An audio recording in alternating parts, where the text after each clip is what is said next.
super brazo, rostro sangue nostro raso, rossano matine lo soleil, la rabbia e la fatiga a venire.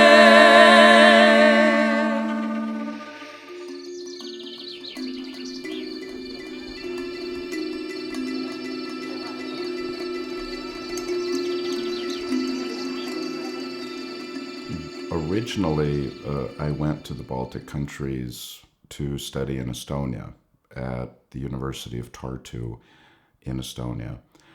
And after spending a semester at Tartu University, I became very fascinated with the Baltic countries as a whole. And I ended up staying in the Baltic countries. First, I stayed in Estonia for a few years. Then I went to Lithuania, where I spent almost 10 years. And it was only after that I decided to go to Latvia. I believe my primary interest was always language, because I feel language, regardless of how large or small it is the thing that keeps us together. It's how you express yourself. It's how other people express themselves.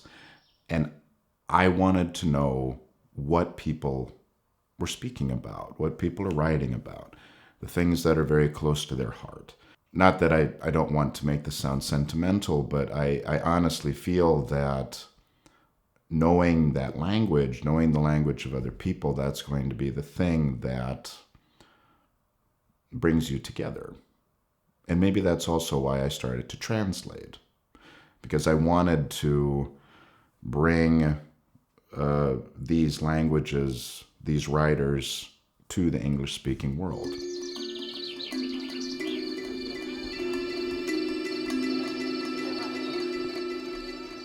In terms of the language situation in Latvia as concerns Letgallian, we could say that there are quite a few speakers. Approximately, there are 164,000 people that speak Letgallian in Latvia.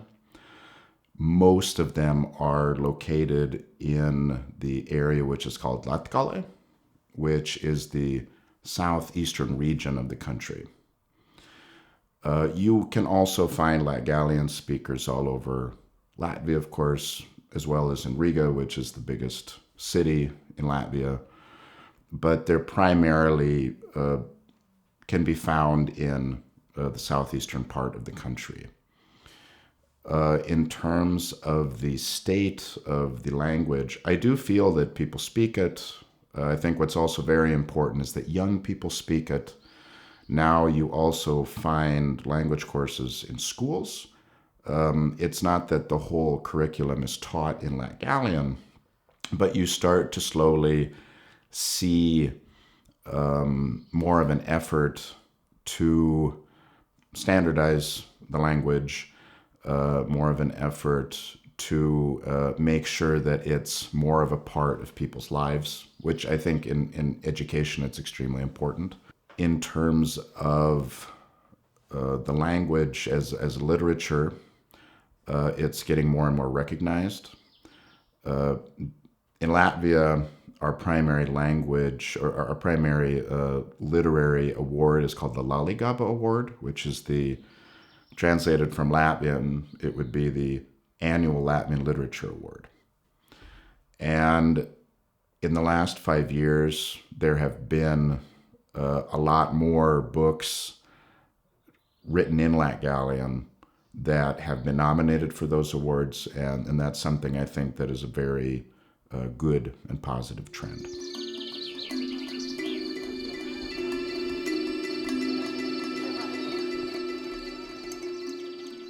In terms of the artistic value, and if you want to compare it to other languages in the Baltic, to my knowledge, there are approximately 40 authors that you could say are working in Letgallian on some level. Obviously, it really depends on their productivity. Some people are more productive, some people are less. I find that out of all of the minority languages that are spoken in the Baltic, in Estonia, you have a language called Vuru. In Latvia, you also have people writing in Russian. You also have people writing in Livonian. In Lithuania, you have other minority, very, very small minority languages. You can also see some people writing in those. But I would say Letgallian is probably in the best situation because people are regularly writing, regularly publishing, and also being recognized on a national level and also being translated. So I do find that there is a very high artistic value for the language, but I think it's also important that we tell more people about it. I think that that's extremely important in this situation. So, and that's part of the reason why I translate Letgallian literature.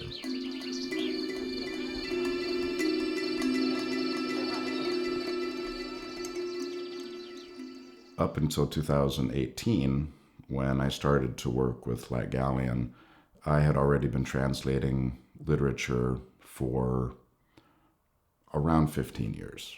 So I understood the work that's involved when translating a literature. I became interested partially because I had heard a lot of good things about Letgallian authors. Another reason is it became a little bit more visible in Latvia. You started to hear more about Letgallian authors.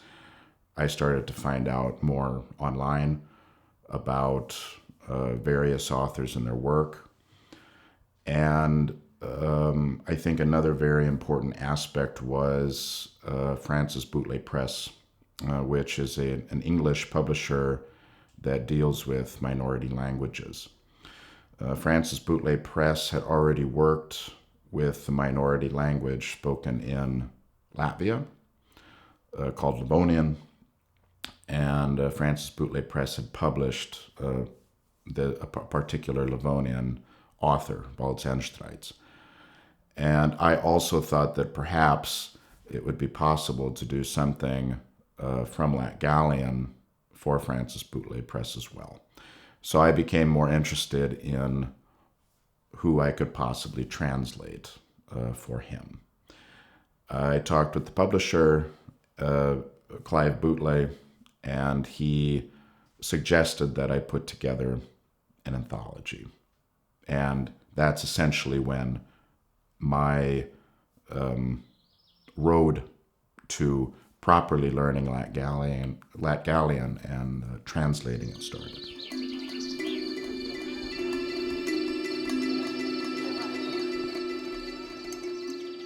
Perhaps the moment that I really felt this is something I need to pursue was when I actually went to my first book launch of a Letgallian author.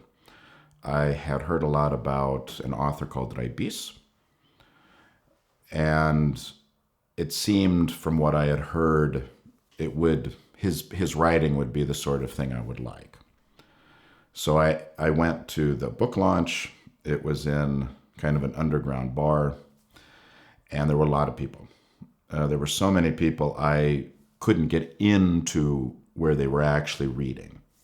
So I just got myself a beer, and I'm just kind of listening, and hoping perhaps at the end to get a chance to talk with the author. And the reading was over. People started to file out of the room, and I went straight to him, and I said, I've heard a lot about you. I really want to translate your poetry. And he was a bit surprised. He had never had that happen before. And the books were on the table, and I bought one of the books. And he wrote, oh, to my biggest fan.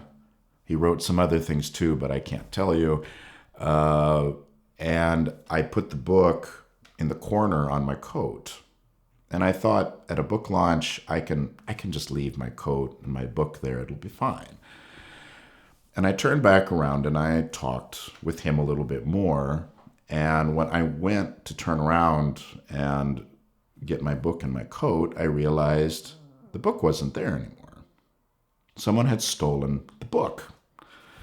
And I just was shocked. I had never had that happen before at a book launch. And I turned around to him and I said, your literature is so popular, people are already stealing your books. And he laughed. And then he gave me another copy, and then he wrote another dedication to me and everything like that. And that really made me think that, people want to read it. And they're willing to steal for it and steal the books in order to do that. And I felt, you know what, this is like some defining moment. This must be fate. And I'm really happy that I did, because so many good things have happened to the writers that I've been able to translate. They've been translated not only into English, but into other languages. And actually, I feel now that in promoting authors from Latvia, this Latgallian component is extremely important in order to show the diversity of Latvia, and also to give perhaps a different perspective on society in Latvia.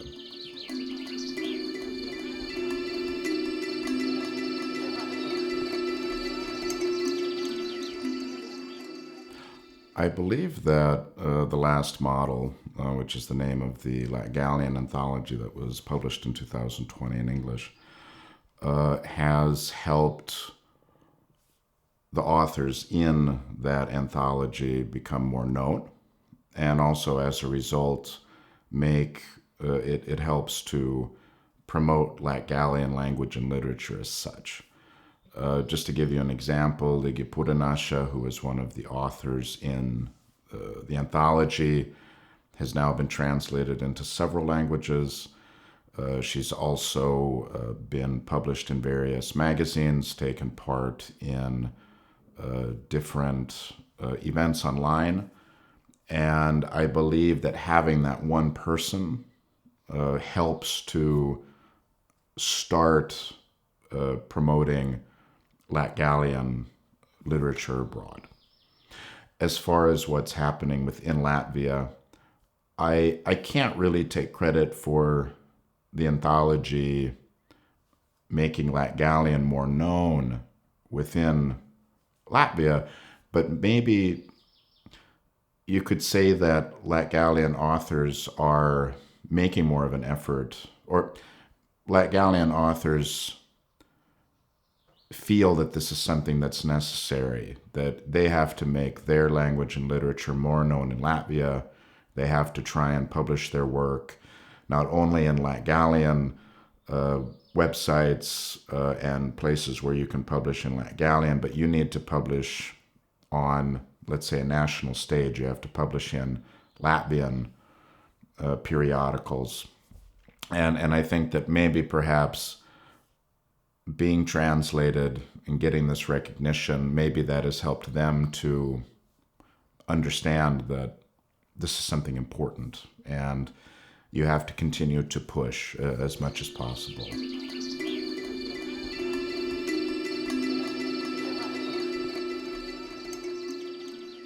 What I find that the three authors that were included in the anthology represent today in literature is a new strain of literature.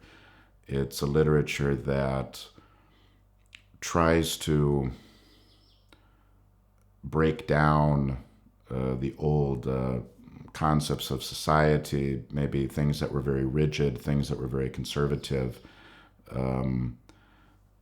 talking about hierarchies, talking about feminism, talking about values that just don't seem to work anymore, fighting against, let's say, the sort of values where you just do things like they used to be because that's how people used to do it.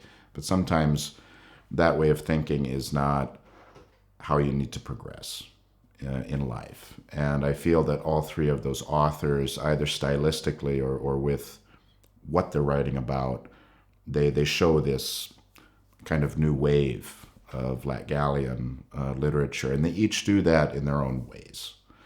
I believe that the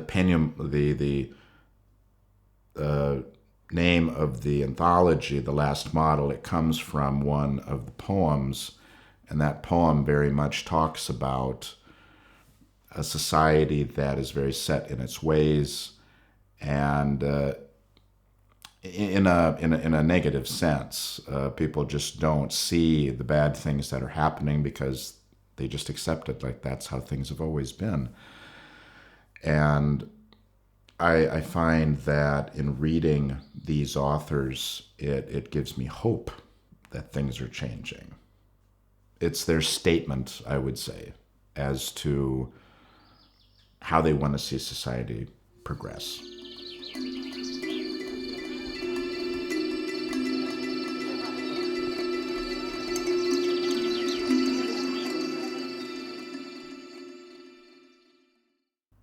Atpakaļ no teve ir drusku kā nomiert.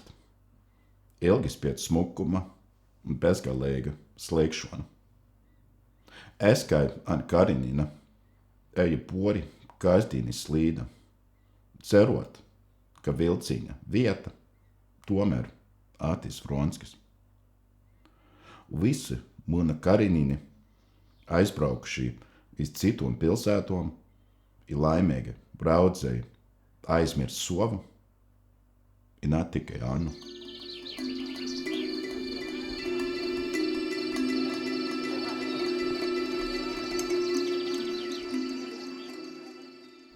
I do believe that bringing different languages together, especially minority languages, is something that can bring the world together. Because I really do find that when people are able to speak the language that they grew up with or a language that they fell in love with, each of those languages expresses itself in a different way. And you know exactly the sort of language that you want to use when you want to express yourself. And I think that that sort of diversity in expressing oneself is extremely important. It's great when we have languages that all bring us together. Maybe a language that, if you go to another country, that you can use in order to communicate with the people around you. But there's something very special about speaking the language you grew up with or a language that you've fallen in love with. And, you know, I think Ostana is a wonderful example, the Ostana Prize, bringing these minority languages together, bringing cultures together.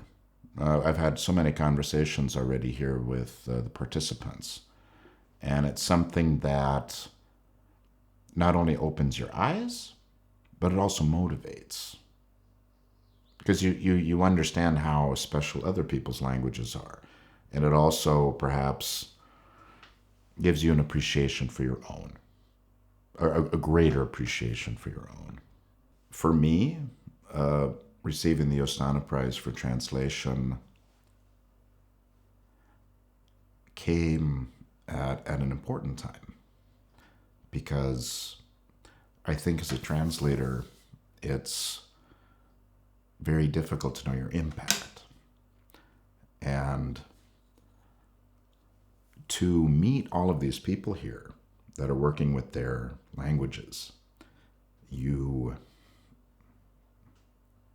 see how important it is. And to receive that recognition is something that is very motivating forward, like going forward and stuff. So I think it's only now starting to set in how important that is. And it's certainly something that provides energy to continue to look for projects, look for authors to translate, and make sure to get them translated into as many languages as possible. And there's also this aspect of bringing those languages to Latvia as well. So I hope that with this opportunity that's something that I will be able to do then.